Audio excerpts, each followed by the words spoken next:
In the previous two parts of this series, we learned how to divide the fretboard into 5 positions and play both major and minor chords in all those positions across the neck. The focus of the next few videos will be on 3 very important chord types: major 7, minor 7, and dominant 7 chords. In this lesson, I will show you how to play a major 7 chord in 5 positions, which will give you standard major chords and much more sophisticated and jazzy quality.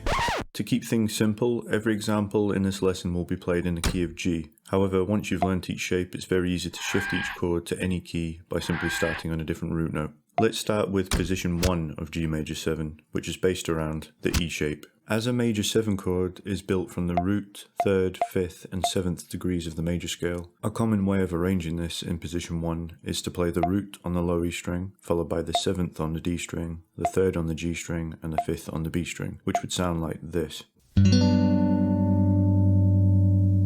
Notice how the major 7 interval is always 1 fret or semitone below the root note, or G note in this case, as this will help with learning the remaining 4 shapes quickly. Now I'll show you the ideal fingering for this chord. For the remaining 4 shapes in this lesson, I will simply just show you the fingering for each chord, rather than the individual intervals that make up each chord. Next, we will be learning position 2 of G major 7 by referencing our position 2 major chord, which used our D shape.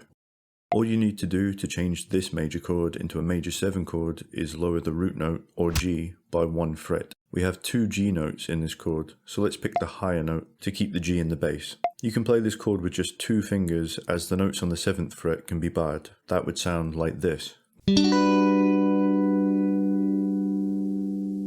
Next up is position 3 of G major 7, and we will be referencing our position 3 major chord, which used our C shape. As with the last shape, there are 2 root notes, or G notes, present in the chord. And again, we're going to pick the higher of the 2. In this case, the G note on the 8th fret of the B string, and lower it by 1 fret to reveal the major 7 interval. This would sound like this.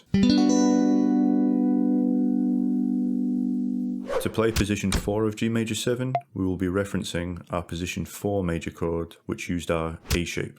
Once again, we have 2 root notes, or G notes, present in the chord, and once again we will choose the higher of the 2 to lower by 1 fret, revealing the major 7th interval, which would sound like this.